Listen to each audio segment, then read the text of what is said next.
श्रमिक पत्रकार संघाच्या सभागृहात ज्येष्ठ पत्रकार कैलासवासी अविनाश व्यंकटेश कुलकर्णी यांच्या स्मृतिप्रित्यर्थ दिला जाणारा आदर्श पत्रकार पुरस्कार दैनिक लोकमतचे मुख्य उपसंपादक रवींद्र देशमुख यांना साहित्यिक श्रीकांत मोरे यांच्या हस्ते प्रदान करण्यात आला.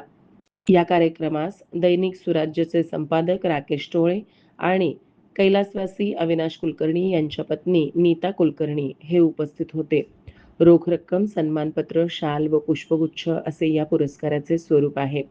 मोरे यावेळी म्हणाले, पत्रकारितेचे मूलभूत ध्येय म्हणजे समाजात जनजागृती करणे आणि सत्तेला प्रश्न विचारणे आहे. तर याप्रसंगी पुरस्कार प्राप्त देशमुख यांना आपल्या भावना आवरणे कठीण झाले. मत व्यक्त करताना त्यांचा कंठ दाटून आला होता.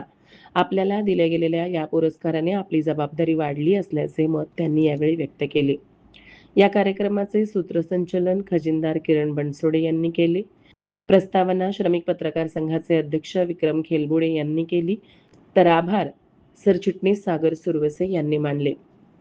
या प्रसंगी ज्येष्ठ पत्रकार संजीव पिंपरकर, अभय देवांजी, पुरुषोत्तम कुलकर्णी, प्राध्यापक बाळासाहेब भास्कर, अविनाश सीताराम कुलकर्णी, प्रशांत जोशी, भगवान परळीकर, दशरथ वडतिले, प्रशांत बडवे, पद्माकर कुलकर्णी आणि कुलकर्णी कुटुंबातील सदस्य मंडळी व विविध क्षेत्रातील मान्यवर तसेच पत्रकार मोठ्या संख्येने उपस्थित होते.